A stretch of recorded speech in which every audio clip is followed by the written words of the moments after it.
बिस्मिल्लाहिर्रहमानिर्रहीम। तमाम मेहमान अजीज़ी, मेहमान खुसूसी,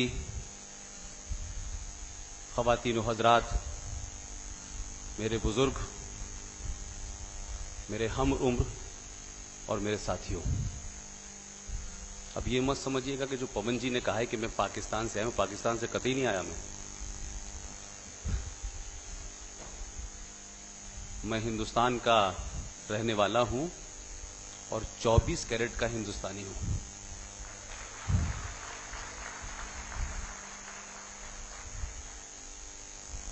जन्म किसी का भी अपने हाथ में नहीं होता कि कहां होगा। मेरी भी पैदाइश उत्तर प्रदेश के एक जिले में दुनिया में सबसे बड़ी यूनिवर्सिटी, जाने जाने वाली यूनिवर्सिटी अलीगढ़ मुस्लिम यूनिवर्सिटी में हुआ है। मेरी भी तालीम और तरबियत वहीं हुई है, मैं भी वहीं पढ़ा लिखा हूं। 27 साल के कैरियर में कुछ अखबारों में, कुछ टेलीविजन में मैंने अपनी सहाफत की, लेकिन ये 12 साल मैं पाकिस्तान के एक टेलीविजन के लिए भारत से काम करता हूं। अक्सर स्वामी जी भी जब मेरा परिचय कराते हैं तो एक बात जरूर कहते हैं, आज नहीं कही उन्होंने, कि हमारे बीच में पुष्पेंद्र जी मौजूद हैं जो तनख्वाह पाकिस्तान से लेते हैं और काम भारत का करते हैं। देखिए, पेशा एक अलग चीज है। बीबीसी में काम करता था, तब मैं लंदन के लिए काम करता था, और पेशे के अपने कुछ जरूरत होती है उसको निभाता था। मैंने अभी आजमगढ़ में भी ये कहा और मैं फिर दोहराऊंगा कि आप नौकरी किसी भी मुल्क की करें, किसी भी कंपनी की करें, लेकिन आप पहले भारतीय हैं।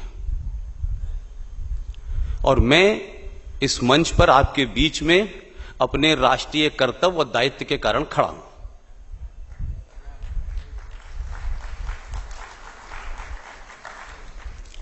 पाकिस्तान के बारे में सिन्हा साहब ने, स्वामी जी ने सब कुछ करीब करीब बता दिया है। और वैसे भी 4 सूबों के देश के बारे में बहुत चर्चा करना, उसको ज्यादा बड़ा करना है। और आप लोग सब आगरा में बैठे हैं। पूरे पाकिस्तान का जो ज्योग्राफिया है, जिसे भूगोल कहते हैं, जो उसका एरिया है, वो उत्तर प्रदेश के बराबर है। उस उत्तर प्रदेश में 4 सूबे हैं जिसे आप पाकिस्तान कहते हैं। उसी में एक बलूचिस्तान है, एक पंजाब है, एक सिंध है, एक खैबर पख्तूनख्वा है। अब आप सोचिए कि भारत में कोई 29 राज्य हैं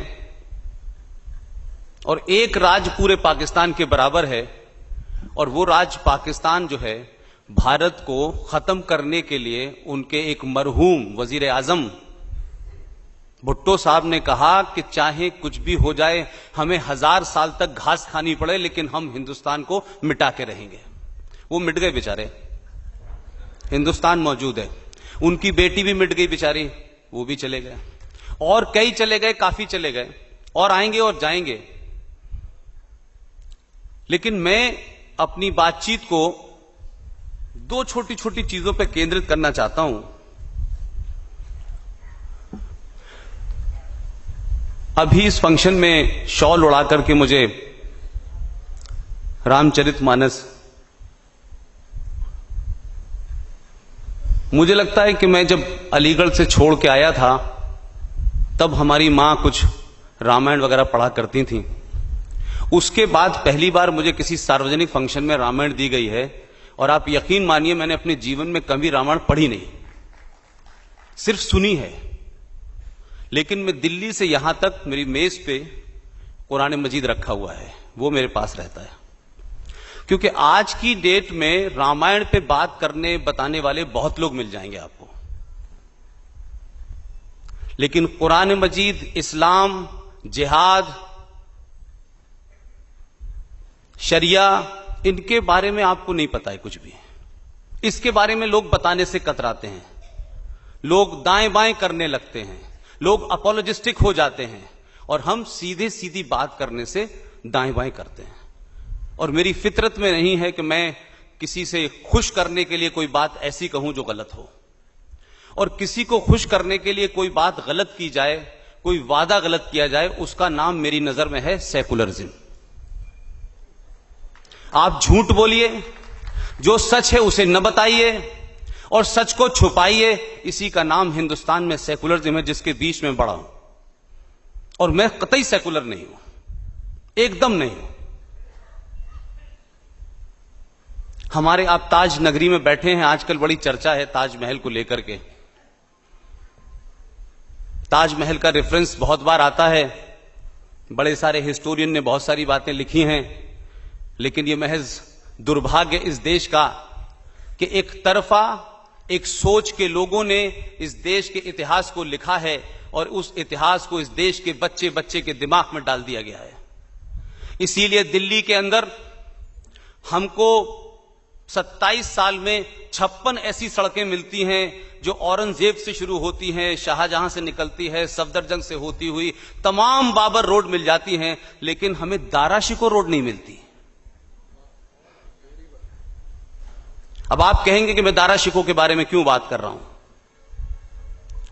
हिंदुस्तान के लोगों ने, हिंदुस्तान में बहुत बड़ी तादाद में विद्वानों ने दारा शिको को डस्टबिन में डाल दिया, और औरंगजेब 7 किलोमीटर लंबी बनी हुई है। ये रोड क्यों बनी हुई है, ये किसको बताने के लिए बनी हुई है? ये औरंगजेब रोड इस हिंदुस्तान में क्यों होगी?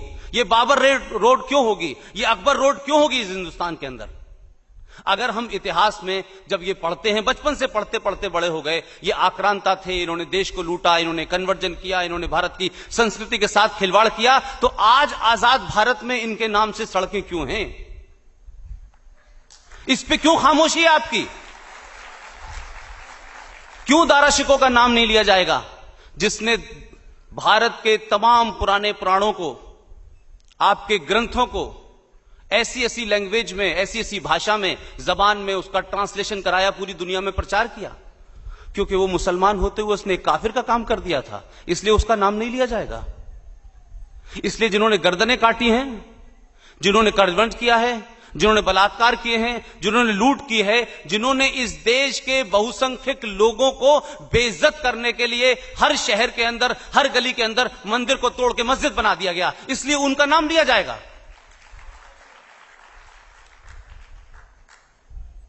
ताजमहल से मेरा कोई विवाद नहीं है, क्योंकि मैं जितनी भी बात कहूंगा इस्लामिक रेफरेंस से कहूंगा। ताजमहल पे विवाद हो रहा है, ताजमहल पे पहले से विवाद बहुत सारे होते रहे हैं, लेकिन इन विवादों को समाप्त करने की कोशिश क्यों नहीं होती? अगर ओक साहब ने अपनी किताब में ताजमहल के बारे में लिखा है, तो इस देश के बहुत सारे लोगों को वो पसंद नहीं आएगा, क्योंकि ओक साहब ने वो बात लिखी है जो कुछ लोग यकीन नहीं करना चाहते। और रोमिला थापर, आर.एस. शर्मा, इरफान हबीब की हिस्ट्री को पढ़ने के बाद इस देश के बारे में लोग कहते हैं कि हमें इसी पे यकीन करना है। ताजमहल है क्या?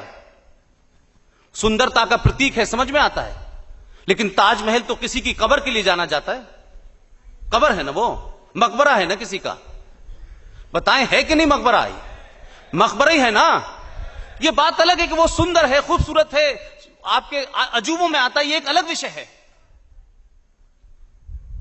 क्यों इस देश के अंदर ताजमहल की बात होगी, वंदे मातरम की बात होगी, राष्ट्रगान की बात होगी, गाय की बात होगी, तो उसको हिंदू मुस्लिम में बांटा जाता है, इसलिए कि एक वर्ग चुपचाप हो जाता है और दूसरा वर्ग खड़े होकर के चिल्लाने लगता है।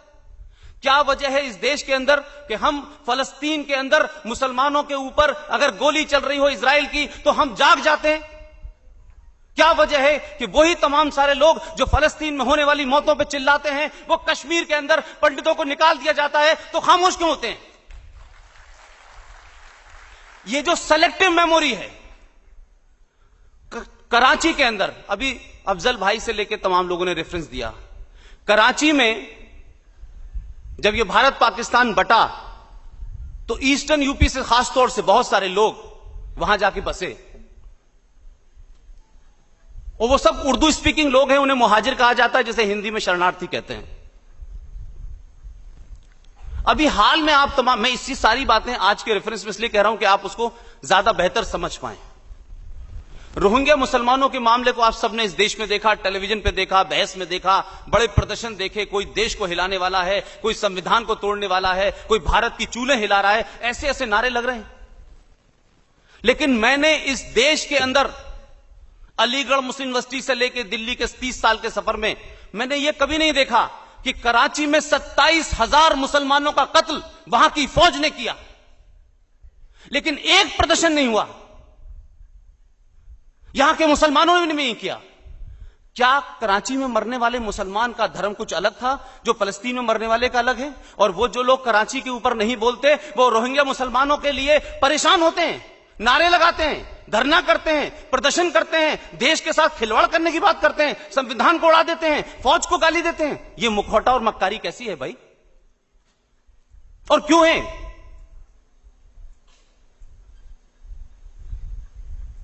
हम कहते हैं रब्बिल आलमीन। यहां अगर कोई मुसलमान बैठा हो और मैं गलत कह रहा हूं तो मुझे जरूर बताए। अफजल भाई, रब्बिल आलमीन का मतलब क्या है? उस सृष्टि को चलाने वाला, हम यही कहते हैं, उसको उर्दू में रब्बिल आलमीन कहते हैं। उसने तो नहीं फर्क किया ना कि ये हिंदू है तो इसके ऊपर हवा आएगी, नहीं आनी चाहिए, ये मुसलमान है तो इसके ऊपर आनी चाहिए, इसके ऊपर धूप जानी चाहिए, इसके ऊपर गर्मी आनी चाहिए। उसने तो फर्क नहीं किया। उसने तो नहीं कहा कि हिंदुस्तान के फला खित्ते में रहने वालों के लिए मेरा उस पर कोई जिम्मेदारी है। वो रब को चला रहा है। और मैं अपनी बात को भारतीय संदर्भ में कहने के लिए, इतना बवाल हुआ है नरेंद्र मोदी की सरकार आने के बाद, ऐसे लग रहा है पूरे देश के अंदर बवाल मच गया है। बौद्धिक आतंकवाद अपनी चरम सीमा पर है। एक आतंकवाद हम देख रहे हैं, लोग AK-56 से मारते हैं, लेकिन इस देश के टेलीविजन पे, डिस्कोर्स पे, डिबेट में सुबह से लेकर शाम तक कुछ बौद्धिक आतंकवादी इस देश को तोड़ने पे आमादा हो गए। यह सबसे बड़ा खतरा है। क्या नरेंद्र मोदी ने, मैं कोई उनकी पार्टी का आदमी नहीं हूं, क्या नरेंद्र मोदी ने कभी यह कहा कि इस देश में मैं 80 करोड़ हिंदुओं का प्रधानमंत्री हूं? क्या कहा उन्होंने कभी यह बात? और क्या कोई सड़क इसलिए इधर से मुसलमान के घर के पीछे से बना दी कि इधर ये नहीं चलेगा, इधर ये चलेगा? ये रेल मुसलमान की कॉलोनी में नहीं रुकेगी, ये रामपुर में नहीं रुकेगी, ये हरिद्वार में रुकेगी। लेकिन कुछ लोगों को अपनी सियासी रोटियां सेकनी है, वो सेकें, सियासी बातें करें, मुझे उसका भी कोई दुख नहीं है। सवाल यह है कि वो विरोध करते करते इस देश के खिलाफ खड़े हो गए। आज चर्चा हो रही है कि राष्ट्रगान होगा तो हम खड़े क्यों होंगे? ये जरूरी नहीं है हम क्यों खड़े हों, हमें नहीं खड़ा होना है। क्या ये कंपलसरी क्यों है? ये हमारे ऊपर लादा क्यों जा रहा है?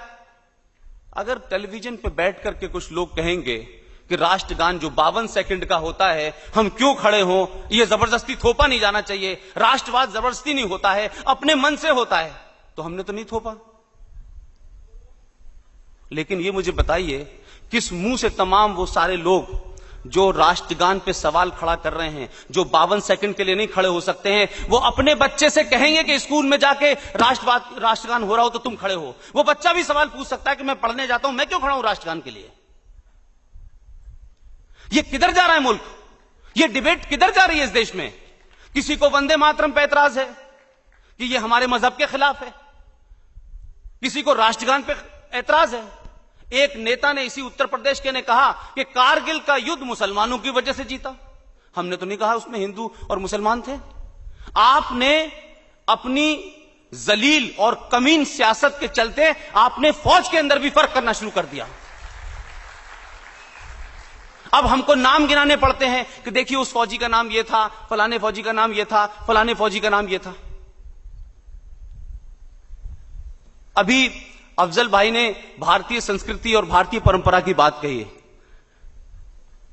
कहा कि भगवान राम जब लंका गए थे, तमाम सारी चीजें हुई, उसके बाद उन्होंने लंका पे कब्जा नहीं किया। वो तो मुझे नहीं पता, न उस दौर में मैं था, न मुझे पता। लेकिन इस हॉल में बहुत लोग ऐसे होंगे जिन्हें सन 1965 और 71 का युद्ध याद होगा। सन 65 में लाल बहादुर शास्त्री की जेर क़यादत में जब युद्ध चल रहा था तो आपको मालूम है कि भारत की फौजें लाहौर तक चली गई थी। समझौता हुआ, पूरी जमीन लौटाई हमने। हम अगर रोक लेते वहां तो पाकिस्तान की उस वक्त हैसियत नहीं थी कि वो हमसे जमीन वापस लेता। लेकिन यह हमारा इतिहास है, यह हमारा माजी है, यह हमारा कल्चर है कि हम जमीन कब्जाने नहीं गए थे। हम इसलिए गए थे कि आपने धोखे से हमारे ऊपर हमला किया और आपको सबक सिखाना था। सबक सिखाने के बाद हम वापस आ गए। सन 71 के अंदर, सन 71 में जिस पाकिस्तान को टू नेशन थ्योरी पे बनाया गया कि साहब हिंदू और मुसलमान एक साथ नहीं रह सकते, इनका कल्चर एक नहीं है, और ये हिंदू मेजॉरिटी में है, ये मुसलमानों पे कब्जा कर लेंगे, अपना गुलाम बना लेंगे, इसी बात पे तो बनाया गया था। ये तो टू नेशन थ्योरी थी। वो टू नेशन थ्योरी जो बनी वो इस्लाम के नाम पे सन 16 दिसंबर 1971 को दो टुकड़ों में बट गई। और पता चला कि कुछ पंजाबियों ने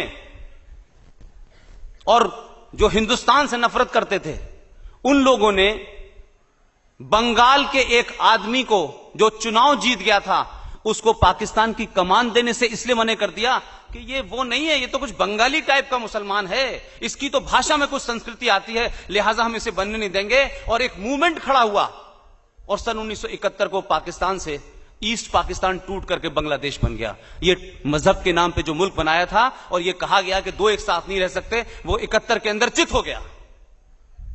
93,000 फौजी उनको पकड़ा गया, सरेंडर कराया गया। भारत ने उस दौर के भारत की बात कीजिए जब भारत भी बहुत गरीब था, जब अनाज बाहर से आया करता था। उन 95 करोड़ लोगों को महीनों खाना खिलाया, किसी के हाथ पैर नहीं काटे। ये हमारी संस्कृति थी। और आपकी संस्कृति क्या थी कि भारत और पाकिस्तान के बीच में कारगिल का युद्ध हुआ, एक फौजी रह गया पाकिस्तान के अंदर। मैं कैप्टन कालिया की बात कर रहा हूं। उसकी आंखें, उसके गुर्दे, उसके शरीर के हर अंग को निकाला और वापस भेज दिया। यह आपकी संस्कृति है, यह आपका कल्चर है, यह आपका माजी है। हमें बता रहे हैं आप भारत के लोगों को मानवता सिखा रहे हैं। आप हमें मानवता का पाठ पढ़ा रहे हैं। हमने तो नहीं पूछा कि जो लोग ताजमहल के लिए सुबह से शाम तक परेशान हैं कि हम यहां से जाएंगे, पता नहीं कहां जाएंगे, पता नहीं उन्हें कहां जाएंगे। सन 47 में भी कुछ लोग गए थे, बोले हम जब जाएंगे तो ताजमहल भी ले जाएंगे, कुतुब मीनार भी ले जाएंगे। उन लोगों से जरा पूछिए, इस्लाम के मानने वाले हैं, कुरान शरीफ का सुबह शाम हवाला देते हैं, कौन लोग हैं जो ताजमहल के मकबरे के लिए हिंदुस्तान को तोड़ने पे तुले हैं? ये वो लोग हैं जिन्होंने मोहम्मद साहब की बेटी फातिमा की कब्र के चिथड़े उड़ा दिए। कौन लोग हैं ये? उनकी बेटी को, उनकी कब्र के चिथड़े उड़ा दिए। वो कब्र कहीं मौजूद नहीं है, वो लोग ताजमहल के लिए जान दे रहे हैं। मैंने आजमगढ़ में भी कहा था, मैं फिर दोबारा कहा, इस्लाम के अंदर बुत परस्ती के खिलाफ है। इस्लाम बुत परस्ती नहीं हो सकती, उसी के खिलाफ एवोल्यूशन हुआ था इस्लाम का। और कब्रों का कंसेप्ट नहीं है कि कब्रें बनाइए, बड़ी बड़ी कब्रें बनाइए, ऐसा कंसेप्ट नहीं है। अगर ऐसा होता तो आधी दुनिया इस समय कब्र में तब्दील हो चुकी होती। लेकिन कब्रों को लेकर के सियासत होती है इस मुल्क के अंदर। मोहम्मद साहब की कब्र देखी किसी ने? कहीं है कब्र? लेकिन हिंदुस्तान में कुरान के ऊपर, इस्लाम के ऊपर, पाकिस्तान के ऊपर, मुसलमान के ऊपर, ईद के ऊपर, दिवाली के ऊपर, हर चीज पर सियासत होनी है। हमारे मुल्क में 20 करोड़ के आसपास मुसलमान हैं, तब भी वो लोग वो हमसे पूछ रहे हैं कि आपके मुल्क के अंदर हिंदू मुस्लिम दंगे होते हैं। अरे दंगे भी होंगे, हिंदू मुस्लिम में भी झगड़ा होगा, हिंदू हिंदू में भी झगड़ा होगा, हर तरीके का झगड़ा होगा। क्यों? इंसान नहीं है हम। लेकिन झगड़ा बंटवारे के लिए नहीं होता हमारे हिंदुस्तान में। बंटवारे के वक्त जितने हिंदू पाकिस्तान में थे उसमें 0.1 रह गए। ये वो लोग हैं, वो भारत के दंगों पे बात करेंगे, वो भारत के मुसलमानों को बताएंगे कि तुम पाकिस्तान के साथ तुम्हें अपनी अपनी हुब्बुल वतनी दिखानी चाहिए, क्योंकि हम इस्लामिक मुल्क हैं और ये हिंदुओं का मुल्क है, इसलिए इनके साथ हुब्बुल वतनी नहीं होनी चाहिए। ये दो तरफा बात होगी।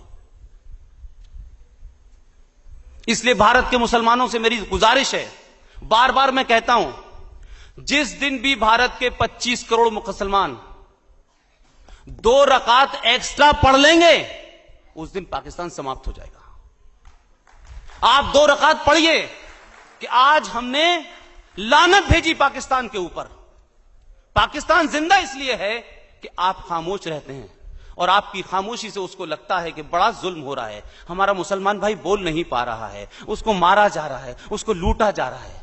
जिस दिन आपको लगेगा कि हम इस मुल्क में रहे हैं, लड़ेंगे भी, मरेंगे भी, आपस में सब कुछ करेंगे, लेकिन हमें तुम्हारी सिंपैथी की जरूरत नहीं है, उस दिन हिंदू मुस्लिम का झगड़ा नहीं, पाकिस्तान से खत्म हो जाएगा। मेरे पास समय सीमा समाप्त हो गई का लेटर आ गया है। बहुत बहुत शुक्रिया। Thank you very much.